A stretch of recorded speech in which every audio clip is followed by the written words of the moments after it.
Ah, ganun. Nagsisisi ka ngayon at nagsasawa na lagi kaming kasama? Alam mo, kahit kailan talaga, kitid ng utak mo. Lagi na lang gusto mo, ikaw yung nasusunod. Paano naman yung mga gusto ko? Yung mga kailangan kong gawin? Wala na ba akong karapatan para magdesisyon para sa sarili ko? Anak? O ma, mano po? Ba't kayo napadalaw ma? May problema ba? Anak, hihingi sana ako ng pampacheck up ko. Bakit ma? Hindi ba kayo nanghingi sa mga kapatid ko? May trabaho din naman sila. Nagbigay na rin naman sila nung nakaraan. Kaso, nahiya na akong humingi ulit sa kanila. Sige ma, sandali lang, kukuha lang ako ng pera. Ayaw niyo po bang pumasok sa loob? Hindi na, dito na lang ako sa labas. Sige po.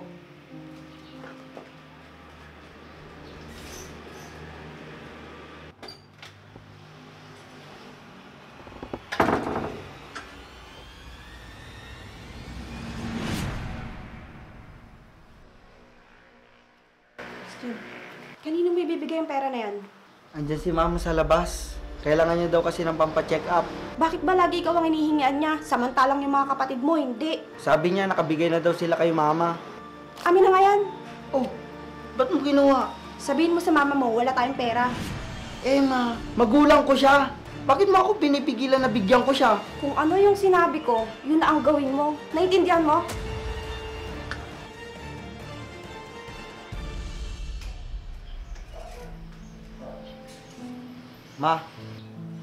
Ma, pasensya na po kayo ah. Wala po kasi kami natirang pera. Bibilang pa po kasi namin ng gatas yung apo nyo. Ah, ganun ba? Sige, naiintindihan ko. Pasensya ka na sa abala. Sige, alis na ako. Sige po ma, ingat po kayo.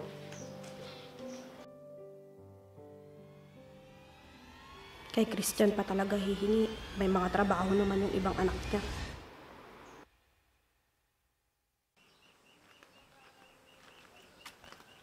O mahal, bakit nakasimangot ka? Hindi kasi nagbigay ng pera si Christian. Di ba sinabi ko sa'yo na huwag ka nang humingi doon? Sinubukan ko lang naman. Oh, di napahiya ka na naman. Huwag ka na kasing umasa sa kanila. Bakit hindi? Eh magulang tayo ni Christian. Kaunting tulong lang naman ang hinihingi ko ah. Hayaan mo, maghahanap na lang ako ng ibang pagkakakitaan para may pandagdag tayo sa ibang gastusin natin. Mabuti pa nga. Kung hindi lang dahil sa sakit ko, matutulungan sana kita. Halagaan mo na lang ang sarili mo. Kung hindi lang sana madamot yung asawa ni Christian, di sana natutulungan nila tayo. Kaya nga madamot sila pagdating sa atin. Samantalang sa ibang tao, galante sila. Hay, may mga anak nga tayo, pero hindi naman natin sila maasahan. Di bale, malakas pa naman ako. Pwede pa naman ako maghanap buhay para sa atin. Baka naman kung mapano ka. Ano ka ba? Mas malakas pa nga ako sa kalabaw eh. Sus, ikaw talaga. Sige, pupunta pa ako sa bukid. Sige, mag-ingat ka doon ha. Sige, salamat. Mahal, may maganda akong balita sa'yo. Nakausap ko kanina si Paring G sa bukid. Meron siyang inaalok na trabaho. Talaga? Mabuti naman. Ang bait naman ni Paring J. Kailan ka daw magsisimula? Bukas na bukas daw. Pwede na daw ako magsimula. Mabuti na lang. May awang Diyos. Kahit may edad na ako, tinanggap pa rin ako sa trabaho. Hindi pa rin tayo pinapabayaan ng Diyos, mahal. Kaya nga kahit anong hirap natin noon, mapagtapos lang natin ang mga anak natin, kumakapit pa rin tayo sa itaas. Anumang pagsubok, kaya nating harapin dahil hindi tayo nag-iiwanan. Alam mo, kahit hindi tayo maalala minsan ng mga anak natin na bigyan, kahit papano, may dumarating pa rin sa atin na biyaya na hindi inaasahan. Oo nga, mahal. Kaya hayaan na lang natin ang mga anak natin. Kung bigyan tayo, magpasalamat na lang tayo. Tapos na ang obligasyon natin sa kanila. Napagtapos na natin sila. Kaya ang sarili naman natin ang isipin natin. Kaya nga, tara, kain na tayo sa loob. Tara.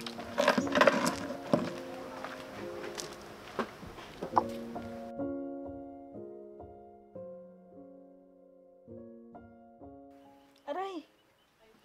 Aray! Masong! Aray! Masong! Aray! Oh! Anong nangyayari sa'yo, mahal? Ang sakit ng tiyan ko! Tulungan mo ko! Aray! Nasaan yung mga gamot mo? Sandali lang, hanapin ko. Aray! Wala Saglit lang, hingi ko ng tulong.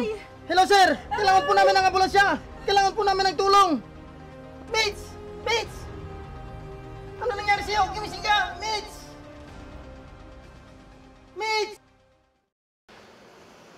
Gusto na kaya si Mama? Anak, Pa, ano nangyari kay Mama? ayun, sinumpong na naman ng sakit niya. Eh ano pong sabi ng doktor? Ayun, kailangan na daw siyang maoperahan. Lumalaki na daw yung bukol sa tiyan niya. Sige po, kakausapin ko si ate at kuya para makagawa kami ng paraan para sa operasyon niya. Sige anak, ikaw munang bahalang makiusap sa kanila. Sige po, paalis na po muna ako. Sige anak, mag-iingat ka. Opo. Sana matulungan kami ng mga anak ko na mapaopera si Mitch. Diyos ko, kayo na po ang bahala sa asawa ko.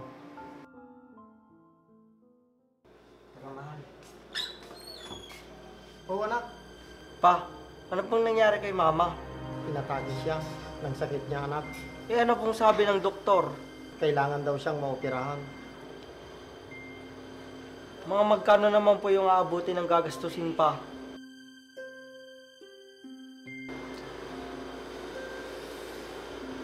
Sige pa, ako na pong bahala sa gagastusin. Ay nako anak, wag na. Nakakahiya naman sa inyo. Anak niyo po ako pa, kaya kailangan ko po kayong tulungan. Sige, ikaw ang bahala anak. Pa, pwede po ba kami mag-usap muna saglit ni Christian? O sige. Christian, bakit mo naman inako lahat ng gastusin sa pagpapa-opera? Eh, bakit hindi naman, Emma? Wala naman silang ibang mahihingian ng tulong kundi ako lang. May mga kapatid ka naman, Christian, ah. Bakit hindi sila yung tumulong kay Mama? Anong gusto mong gawin ko? Nasabi ko na kay Papa. Sabihin mo magbibigay tayo, pero hindi lahat ng gastos aakuin natin. Sobrang laking halaga ng Christian. Bakit? Kaya naman natin yun ah. Kahit na, nag-iipon tayo para sa kinabukasan ng anak mo. Sige, susubukan kong kausapin si Papa.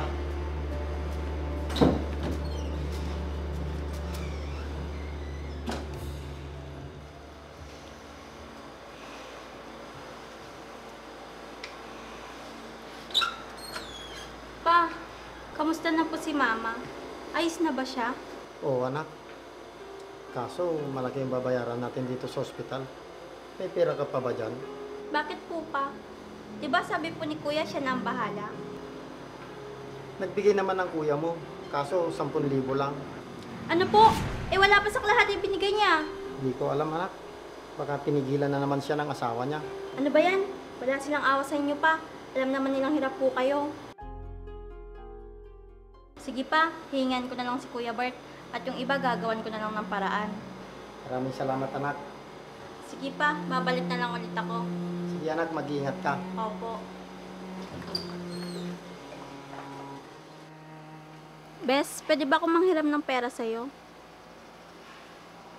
Sige, send mo na lang sa account ko. Maraming salamat, Bes. Oo anak, bakit andito ka? Pa, nagawan ko na ng paraan. Talaga anak? Kanino ka nakahiram ng pera? Sa kaibigan ko po pa. Hayaan mo anak, mababayaran din namin yan ng mama mo. Sige po pa, gusto ko na makita si Mama. Tara, puntan natin.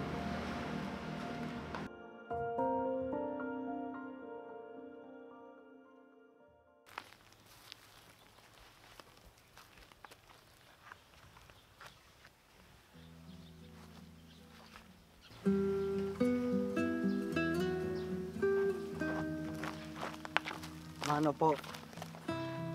Kaawaan ka ng Diyos, anak. Kumusta na po kayo, Ma? Maayos naman ako, anak. Salamat pala sa tulong niyo, ha?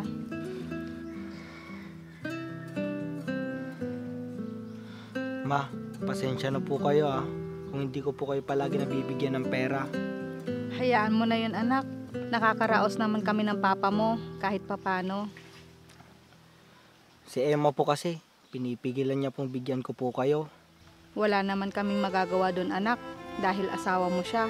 Oo nga po, May. Ang totoo nga po niyan, nasasakal na po ako sa kanya. Anak, asawa mo siya. Kaya sabihin mo kung anong nararamdaman mo sa kanya. Aawayin niya po kasi ako, ma, pag sinabi ko sa kanya. Gustong gusto ko po kayong tulungan. Dahil kung wala kayo, hindi ko po mararating kung anong meron po ako ngayon. Anak, nasa sa inyo yan. Kung paano nyo itama ang mali sa inyong mag-asawa. Basta, tandaan mo anak, nandito lang kami ng papa mo na nakasuporta sa'yo. Hindi po kayo nagagalit sa akin, ma? May sarili ka ng pamilya, kaya alam namin na sila yung prioridad mo. Kaya tama lang yun, matanda na kami ng papa mo. Ilang taon na lang, mawawala na rin kami sa mundo. Huwag ka naman magsalita ng ganyan, ma. Basta, panatilihin niyong maging masaya kayo at sama-sama. Ituro ninyo sa mga anak ninyo na huwag maging madamot sa kapwa. At irespeto nila kayo hanggang pagtanda nyo.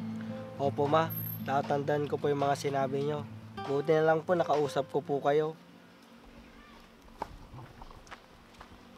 O anak, Papa, mano po? kawan ka ng Diyos. Mabuti naman at napadalaw ka anak. Pasensya na po kayo, pa. Kung ngayon lang po ako nakabisita dito. Bala po kasi ako sa trabaho. Okay lang yun anak. Kung ngayon mo lang kami nabisita, ang malaga, nadalaw mo ang mama mo. Nga pala, kumusta ng mga apo ko? Maayos naman po sila, pa. Ang asawa mo anak, si Emma, kumusta na? Ganon pa rin, pa. Walang pagbabago. Okay lang yun anak. Ang mahalaga, naasikaso nyo at naalagaan nyo ang mga anak nyo. Hindi nga po, pa. Ako pa rin po yung nag-aalaga sa mga anak ko pagdating ko sa trabaho. Oh, bakit naman? Abala po kasi lagi si Emma. Bakit? Anong ginagawa niya? Ayun, panay ang sama niya sa mga kaibigan niyang pasosyal. Hay nako, huwag mong hayaan laging ganyan ang ginagawa ng asawa mo. Hindi na lang po ako umiimik pa. Kasi mag-aaway lang po kami. Paano naman yung mga anak mo kung nasa trabaho ka? Ayun, pinapabantayan ko na lang po sa kapitbahay namin. Grabe naman pala yung asawa mo anak. Sige po, ma, pa, alis na po ako. Baka magalit po kasi si Emma pag wala po ako sa bahay. Sige anak, mag-iingat ka. Salamat sa pagbisita mo. Sige po.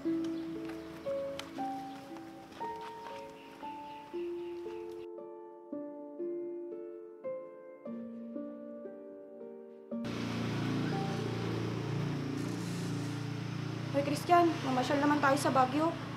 Sige, kailan? Sa linggo, siguro naman wala kang pasok nun. Sige, sama rin natin sila mama at papa para naman makapunta sila sa Baguio. Pwede bang tayo na lang ng mga anak mo? Banding ng pamilya natin yung Christian. Eh bakit naman, Emma? Eh gusto ko rin naman isama yung mga magulang ko. Simula nung mag-asawa tayo, hindi ko na sila nakakasama. Mahal ko sila. Kaya habang nabubuhay pa sila, gusto kong bumawi sa mga sakripisyo nila sa akin simula pa nung bata pa ako. Ah, ganon. Nagsisisi ka ngayon at nagsasawa na lagi kaming kasama? Alam mo, kahit kailan talaga, kitid ng utak mo. Lagi na lang gusto mo ikaw yung nasusunod. Paano naman yung mga gusto ko? Yung mga kailangan kong gawin? Wala na ba akong karapatan para magdesisyon para sa sarili ko?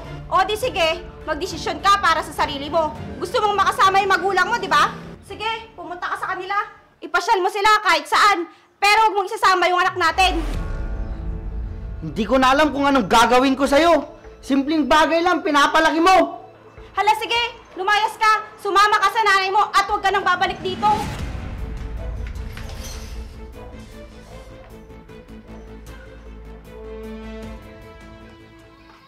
Ma? Ma? Oh, anak. Bakit naparito ka? Gusto ko po sana kayong makausap. Halika, doon muna tayo umupo.